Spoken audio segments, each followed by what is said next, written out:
इसी पर पूरा जीवन लगाया गया है। नींद नहीं, यहां से 2 अंगुल जीभ का केवल स्वाद है, आ गया कोई स्वाद नहीं, नीचे तो सब मलमूत्र बन जाएगा। होश में खाओ कि भोजन और नींद इन 2 को अपने कब्जे में किया जा सकता है। एक कवल 1 सप्ताह में घटाओ, महीने में 4 कवल घटाओ, जितना पाते हो। बिल्कुल समझ में भी नहीं आएगा और आप जीत जाओगे। रोज आप अपनी नींद को 1-1 मिनट कम करो, आप शून्य पे पहुंच जाएंगे। अगर गृहस्थ है, एक पत्नी व्रत रखे, ब्याह हो गया है तो बस अपनी पत्नी से संबंध, ब्याह नहीं हुआ तो ब्रह्मचारी रहो। हमारे प्रारब्ध में विषय भोग नहीं बधा, ये तो सौभाग्य का विषय है। और नाम जप, इससे वो सिद्ध हो जाएगा।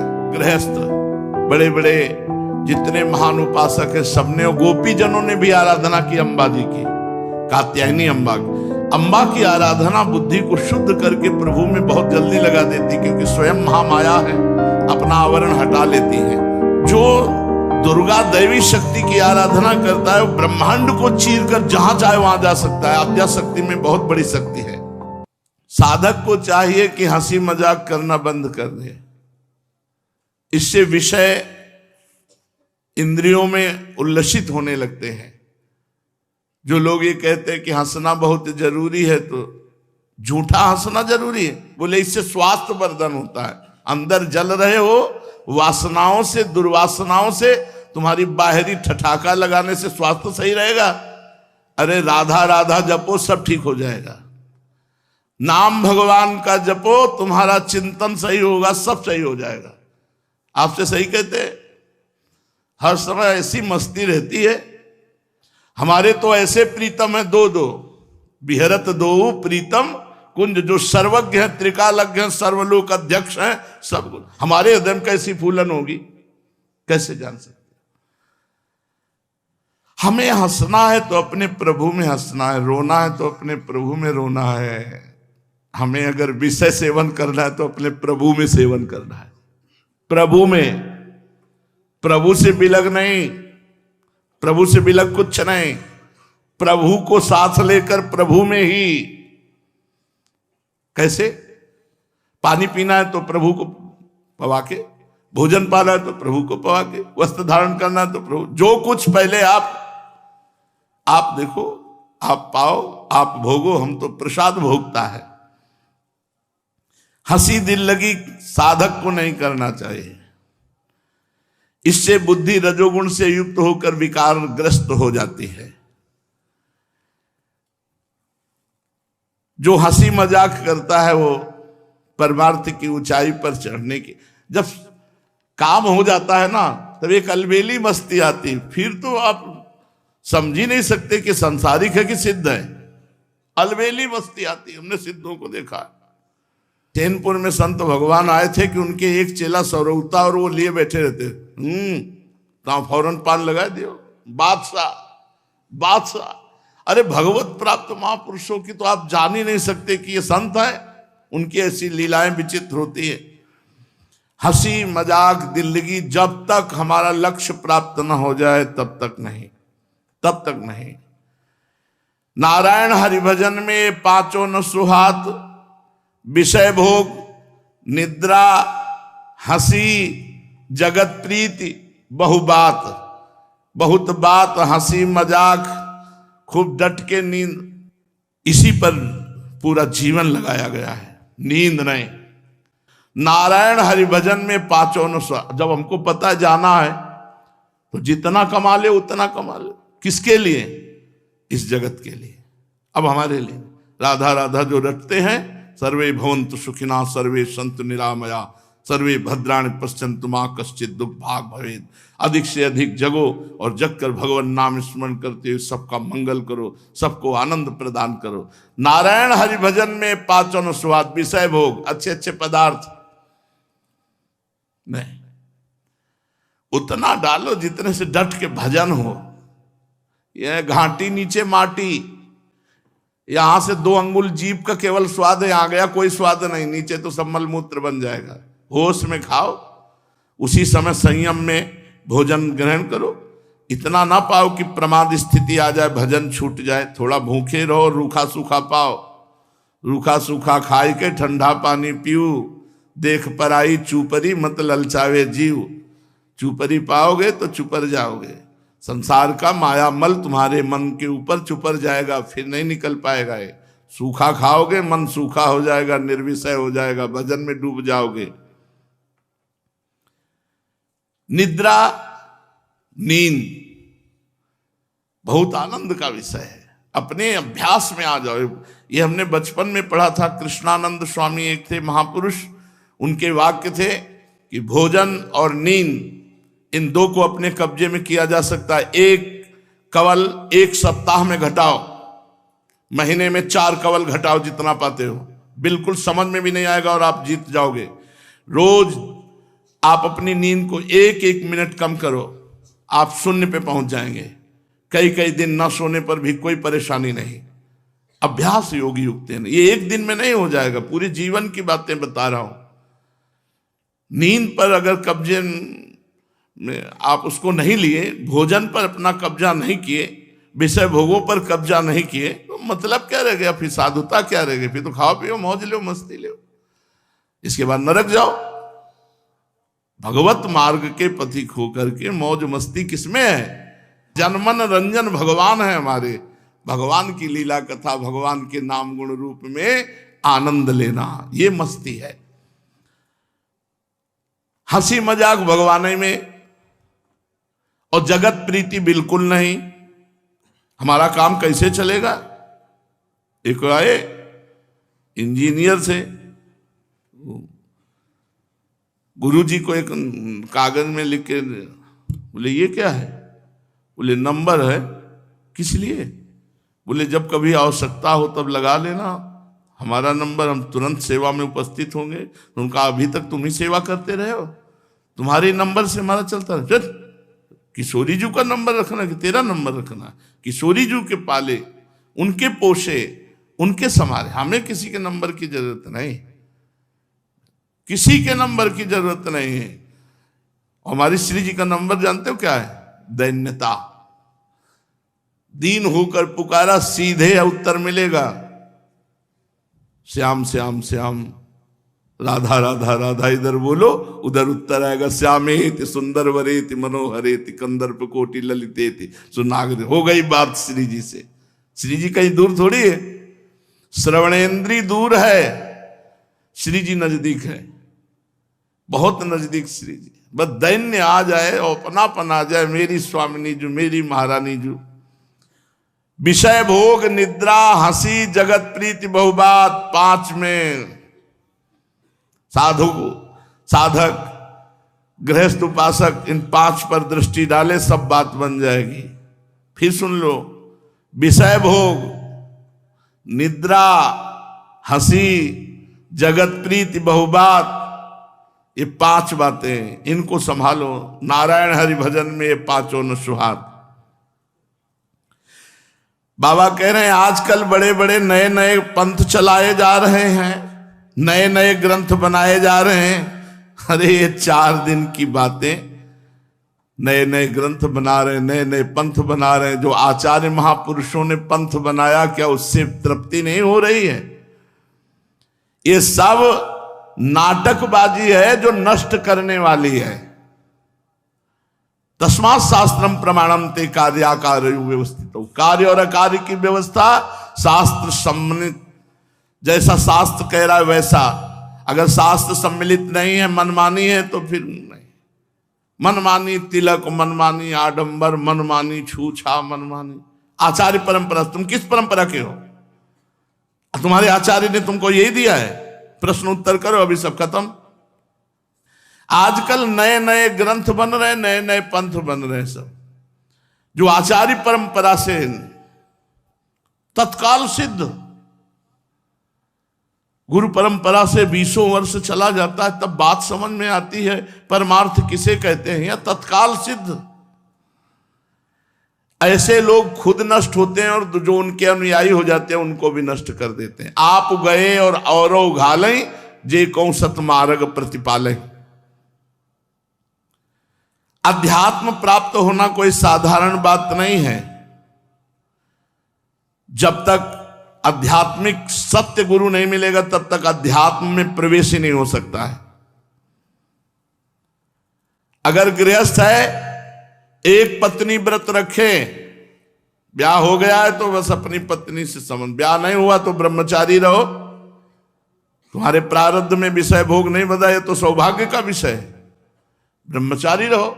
और ब्याह हो गया है तो एक पत्नी व्रत रहो और शुद्ध जीविका अर्थात धर्म पूर्वक कमाई और नाम जप, इससे वो सिद्ध हो जाएगा गृहस्थ। विरक्त के लिए बता, अध्यात्म विद्यावान महापुरुष का आश्रय लेकर उनके अनुसार चले।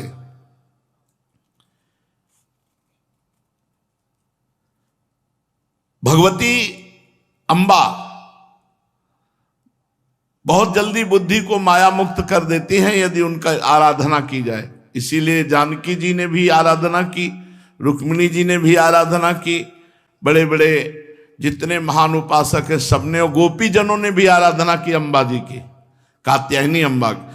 अम्बा की आराधना बुद्धि को शुद्ध करके प्रभु में बहुत जल्दी लगा देती, क्योंकि स्वयं महामाया है, अपना आवरण हटा लेती है। राधा बाबा ने भी आद्याशक्ति भगवती की उपासना की, जिससे वो भाव देश में आगे बढ़े। तो हम ये कहते हैं जो कायर लोग इधर उधर समय व्यर्थ करते हैं, ये क्यों नहीं पाठ करते हैं दुर्गा सप्तशती का? इनकी बुद्धि शुद्ध हो जाए, धन मिल जाएगा, शांति हो जाएगी। जो दुर्गा दैवी शक्ति की आराधना करता है वो ब्रह्मांड को चीर कर जहां चाहे वहां जा सकता है। आद्याशक्ति में बहुत बड़ी शक्ति है और इसका खुद का अनुभव है। बच्चापन में इसी के अम्बा जी की आराधना हुई। मैं कहता हूं कि 50 लाख गायत्री का मंत्र का अनुष्ठान करो, अगर तुम्हारे सामने भगवान प्रकाशित ना हो जाए तो मुझे कहना। पूज्य पादुड़िया बाबा जी, गुरु प्रदत्त और गायत्री अधिकार हो तुम्हें तो 50 लाख मंत्र गायत्री का अनुष्ठान करो। 24 लाख का एक पुरस्चरण होता है, तो 24 दूने 48, मतलब लगभग 2 के ऊपर थोड़ा, 2 पुरस्चरण।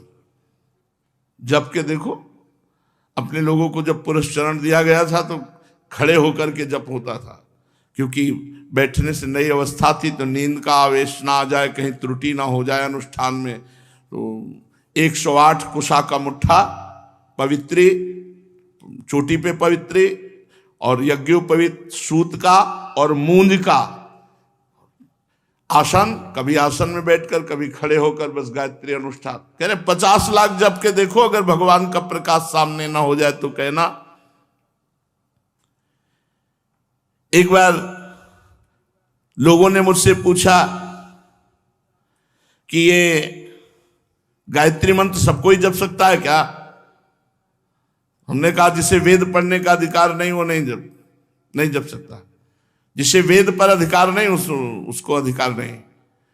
इन मंत्रों को अधिकारानुसार प्राप्त किया जाता है, फिर उससे सिद्धि होती, मनमानी थोड़ी होती, नहीं तो बुद्धि भ्रष्ट हो जाएगी। कहीं भी कपड़े में लिखा हुआ है, कहीं भी कुछ भी। अब तो ऐसे लोगों की बुद्धि मारी गई है कि अपने व्यापार के लिए, अपने कार्य पूर्ति के लिए मंत्रों का प्रयोग कर रहे हैं। कपड़े में लिखा हुआ, थैले में लिखा हुआ है, नाम लिखा हुआ, पंचाक्षरी मंत्र लिखा हुआ, द्वादशाक्षर मंत्र लिखा। हमारी बुद्धि भ्रष्ट हो गई। अपने व्यापार के लिए भगवान नाम का दुरुपयोग करते हो, भगवत रूप का, और सनातन धर्मावलंबी कहलाते हो, अपने इष्ट का अपमान करते हो। महापुरुष के वचन है, उनके अनुसार कह रहे हैं। जहां नाम जप नहीं है, मंत्र मर्यादा के अनुसार दिया जाता है। ऐसा थोड़े सब मंत्र के अधिकारी हैं, नहीं, अधिकार के अनुसार। आरत अधिकारी जब पावई गूढ़ो तत्व न साधु दुरावई। तो मैं ये कहता हूं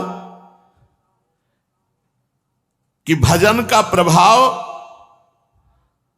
सबका अधिकार है नाम जप करने में। मंत्रों में तो अधिकार देखा जाता है, लेकिन नाम जप में सबका अधिकार। ऐसा नाम जप करो रोम रोम से नाम की ध्वनि प्रकट हो जाए, जगत पावन करने वाले बन जाओगे। मम भक्ति युक्तो भुवनम पुनात्। कोई भी हो, अहोबत स्वपचतो गरीयान यज्ञाग्ये वर्तते नाम तुभ्यम। वो चांडाल कुत्ते का मांस खाने वाला चांडाल भी सर्वश्रेष्ठ हो जाएगा जिसकी जिह्वा के अग्रभाग पर हरि का नाम विराजमान है।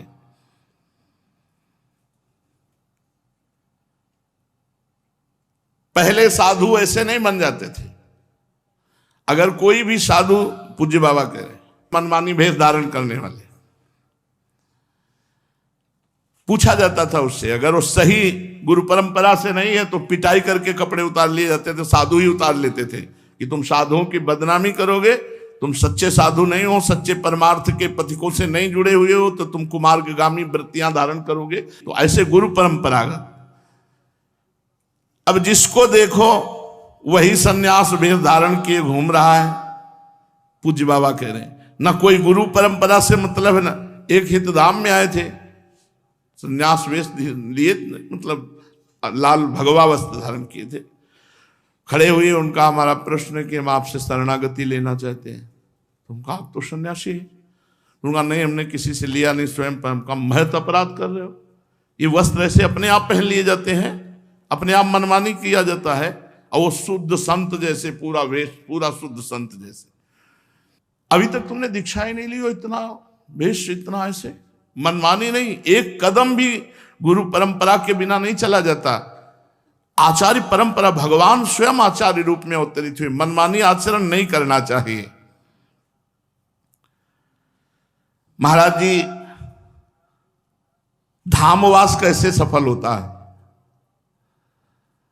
जो विरक्त है, हर समय नाम जप करे, मंत्र जप करे, भिक्षान्य आकाश वृत्ति से जिए और पंचकोशी परिक्रमा करे। धाम की अगर समय मिले तो परिक्रमा करे, भिक्षान्य आकाश वृत्ति से जिए, हर समय नाम जप या मंत्र जप करे, और जो सन्यास के नियम बताए गए हैं उनका अक्षरशः पालन करे। भूमि शयन, रज के पात्र में पाना, अपना आसन, अपना बासन, ये ना तो किसी के पात्र में पाना, ना तो किसी को अपने पात्र में पाने देना, ना किसी के आसन में बैठना, ना किसी को अपने आसन में बैठने देना गुरु के सिवा। नित्य नियम दिनचर्या पाठ जो जप, वो बस उतने में ही अपने को रमे रहना है। अब तो संसार में देखते हैं कि कोई भगवान का भय ही नहीं मान रहा। दिनों दिन अवनति होती जा रही है। जो महात्मा और ईश्वर का भय नहीं मानता है वो नष्ट हो जाता है। जीव निर्भय तब तक नहीं होता जब तक भगवान की प्राप्ति नहीं हो जाती, और जो भय छोड़ दे ईश्वर और गुरु का तो पाप, घोर पाप करने लगता है। यदि ईश्वर का भय बना है या संत का भय बना है तो फिर वो निकल जाएगा, संसार समुद्र से निकल जाएगा, नहीं तो फंस जाएगा। संसार में 4 प्रकार के जीव होते हैं। पहला प्रवाही, दूसरा कर्मी, तीसरा भक्त और चौथा ज्ञानी। प्रवाही बहे चले जा रहे हैं, जब जैसा मन में आया, राग द्वेष काम क्रोध लोभ, बहते चले जा रहे हैं। उनको किसी से मतलब नहीं, धर्म कर्म से कोई मतलब नहीं, शास्त्र संत कोई मतलब नहीं। ये प्रवाही हैं, ये बार बार जन्मते मरते रहेंगे, नरक स्वर्ग ऐसे घूमते रहेंगे। कर्मी, जिनको ज्ञान है इस बात का, कौन सा अनुष्ठान कौन सा फल देता है, उसके अनुसार वो कर्म करते हैं, धर्म पूर्वक कर्म करते हैं। वो केवल फल की प्राप्ति की चाह से, उन प्रवाही से तो ये ठीक ही है। तीसरा होता है भक्त, जो केवल भगवत प्रेम के लिए समस्त आचरण करता है। जो भी चेष्टाएं हो रही उसका फल उसे प्रेम चाहिए, भगवत प्रेम चाहिए। ना इनका संसार में राग होता है, ना द्वेष होता है, ना इनको दुख की कोई परवाह होती है, ना सुख की परवाह होती है। इनके रात दिन एक ही बात लगी रहती है, रोना और प्रभु से और रोना, मांगना। जिस पर तुम हो रीझते क्या देते यदुवीर, रोना सिसकना तड़पना आहों की जागीर। हा कृष्ण हा राधा, रात दिन ऐसे रुदन करना। ये होते हैं भक्त। और ज्ञानी, ज्ञानी में राग द्वेष की सत्ता ही नहीं रहती, अहमता ममता ही नहीं रहती। एक अपने के सिवा दूसरा कोई होता ही नहीं, तो किसी को नमस्कार प्रणाम कुछ व्यवहार ही नहीं होता। ऐसे ज्ञानी मिलना, ऐसे भक्त मिलना बड़ा मुश्किल है। महापुरुषों के वचनों को सुनो, उनको मनन करो और अपने आचरण में उतारो।